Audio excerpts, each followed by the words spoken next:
Hi, I'm Samantha Workman. Hi, I'm Lexington Olson. I'm Julia Davis. I'm Darian Arriaga. And I'm Erica King, and we are Elevate Media.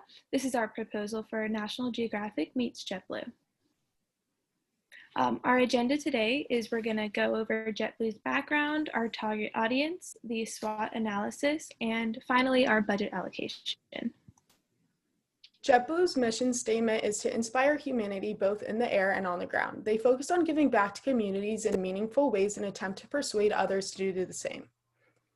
JetBlue Airlines was established in 1999 at JFK by David Neeleman and is now the sixth largest airline in the United States. The airline consists of more than 22,000 crew members and flies to hundreds of destinations around the world, including domestic and international flights. The airline industry is very competitive. JetBlue's main competitors are Southwest Airlines, Delta Airlines, and American Airlines. The factors that make this industry so competitive are customer service, flight schedule, pricing, and the advertising techniques and campaigns used. JetBlue prides itself on making their main focus their passengers. One way JetBlue is able to show this importance of customers while also standing out in the competitive airline industry is their ability to successfully advertise to the target audience. JetBlue also uses superior customer service and big personality campaigns to effectively separate itself from competing airline companies.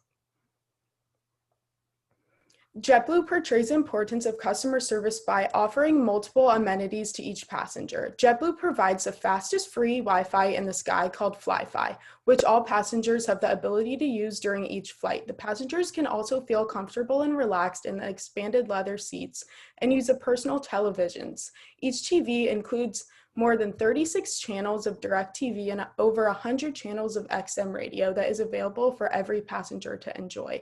In addition, unlimited snacks and soft drinks are included during these flights. The use of superior customer service allows for JetBlue to stand out to their customers. Effective advertising allows for JetBlue to reach the target audience and inform the audience about what the airline offers while also being memorable and attractive to the audience. JetBlue has launched very successful campaigns in the past, including Just All Right Doesn't Fly Here in 2019. The message for this campaign is that the audience should not have to worry, because although other airlines may treat them poorly, JetBlue will not. This campaign includes videos and ads positioned on TV, social media, radio, digital displays, and billboards. This campaign was successful at reaching the target audience and reminding travelers that they should not have to accept the bare minimums. The advertisement created as part of this campaign highlights the experiences that many other airlines offer and contrast it to what JetBlue offers. This includes outstanding customer service, personal television, snacks, decent legroom, and more. This specific campaign shows that JetBlue understands how to properly reach the target audience by creating meaningful and attention-grabbing advertisements and positioning them on multiple platforms. So for the target audience, I'm just going to do a quick breakdown before getting into the graphs from the Simmons Quick Report. So the average income for JetBlue consumers would be $100,000 plus a year. They are typically employed homeowners, men and women. I included both just because it was about 50-50 in the report. They are typically white and non-Hispanic as well, as that took the majority in the graphs. And the highest age group as well was ages 25 to 34. In the graphs, as you can see from the Simmons Quick Report, these are the consumers of JetBlue in the last 12 months. And like I mentioned, the majority race is white with 67.7%. The education that was the highest with 55% was college graduates and more. And the average age, like I said, or the biggest age group was 25 to 34, but you could really just say 25 plus because the other age groups are close enough as well. As for the gender, like I mentioned, it is about 50-50 with women just having 1 or 2% more. The ethnicity is majority non-Hispanic, as you can see in the pie chart. And lastly, the majority income is $100,000 plus a year with 58%. And this we found was very compatible with National Geographic's audience because theirs is their target group was being with men and women between ages 30 and 50 years with high education and a high income. So we felt that this would be a great magazine for them to advertise in. And now Damien will talk about the SWOT analysis. All right, guys, using MarketLine, we were able to come up with the strengths, weaknesses, opportunities, and threats that the JetBlue has to offer. For its strengths, its strong partnerships with strong strategic partnerships with other airlines kind of helps the company to enhance customer convenience by offering intraline connectivity, coordinated flight schedules, and such. It has a large aircraft fleet, an expansive flight network, and a growth in overall traffic.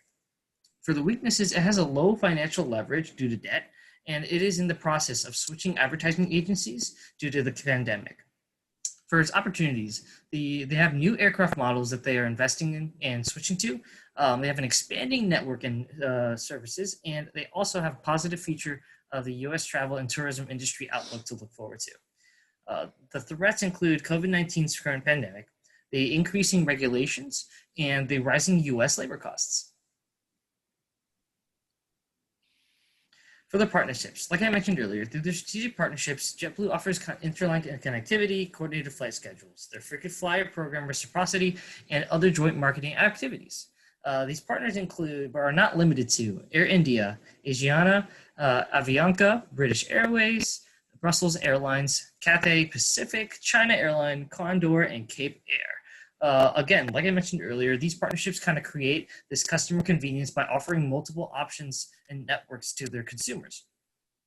This kind of leads into how they've increased their fleet to 259 aircrafts, providing a wide range of network, including their route network. The airline served 99 destinations in 30 states of the U.S., the District of Columbia, the Commonwealth of Puerto Rico, and the U.S. Virgin Islands, alongside 21 countries in the Caribbean and Latin America. This expansion, compounded with their traffic growth, kind of strengthens JetBlue's revenue stream, reporting passenger revenue of $7.786 million for 2019, which grew 5.5% from 2018. For their weaknesses, though, financial leverage. The company recorded a debt-to-equity ratio of 0.49 at the end of 2019 compared to 0.36 in 2018. This can affect their ability to borrow and pay back money, which in turn affects their ability to have business operations. For switching agencies, this is another weakness that we had to kind of touch on. Due to the pandemic and consumers changing their priorities when looking at brands, JetBlue has decided to switch ad agencies, which leaves it in a marketing flux. But this shouldn't be too much of an issue considering they're in the process and the transition shouldn't be too far off. For the opportunities and threats, aircraft models. JetBlue invests in new aircrafts to differentiate its offerings from the other airlines, including but not limited to the A321neo aircraft and the A321XLR. The A321neo aircraft is actually part of a group of aircrafts that are enabling JetBlue to increase its flight schedules to Europe. So that kind of lines up with the expanding network. In January 2020, JetBlue launched a new service to Guatemala City's La Aurora International Airport, GUA.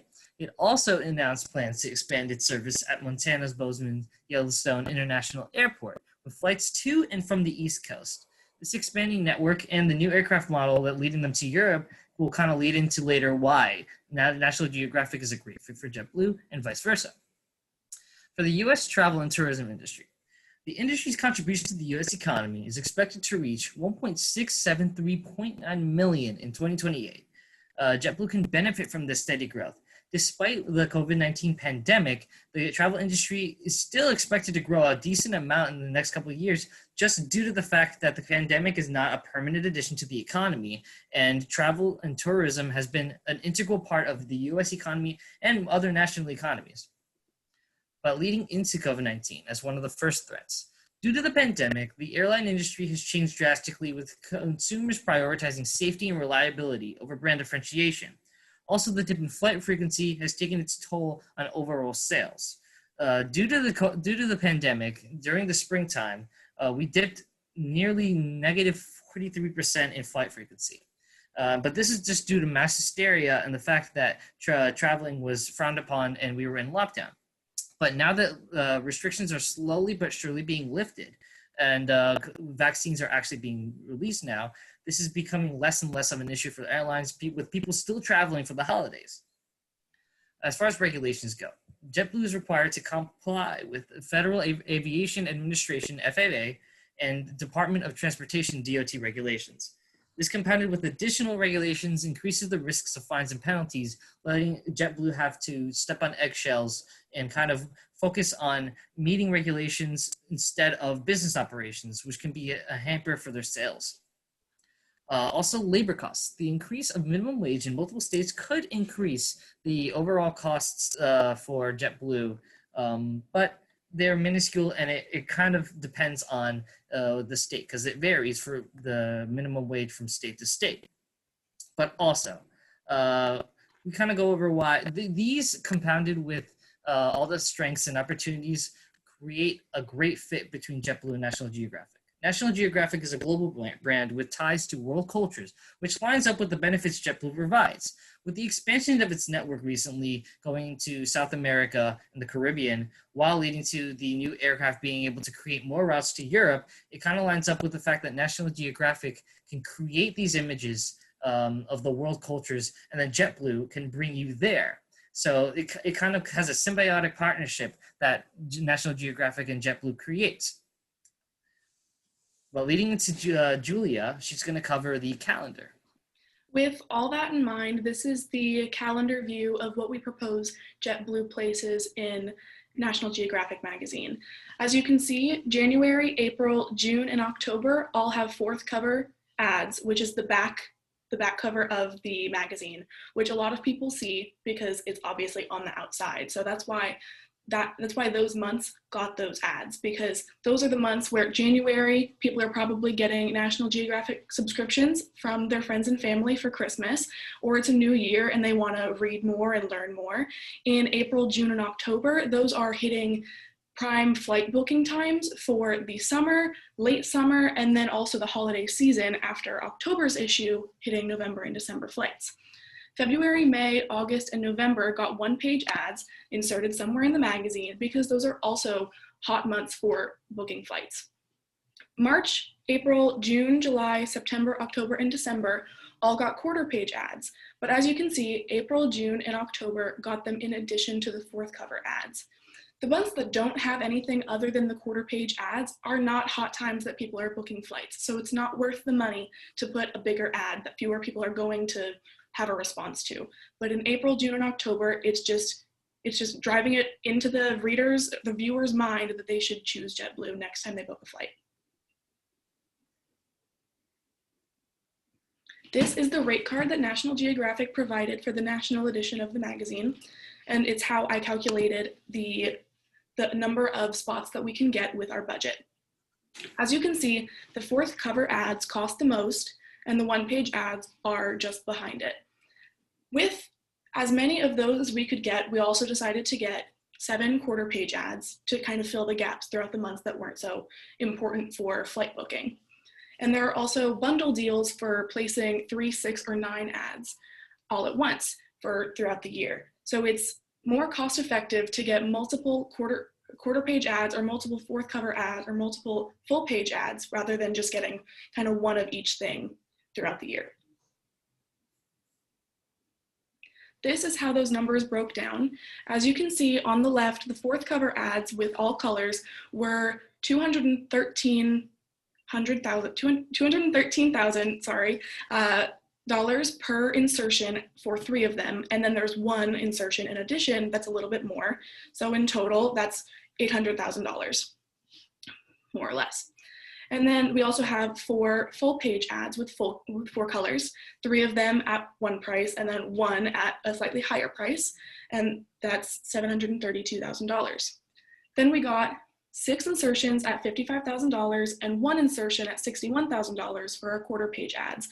So all of that in total, should the sale be made, is just under the budget of $2 million at $1,992,223.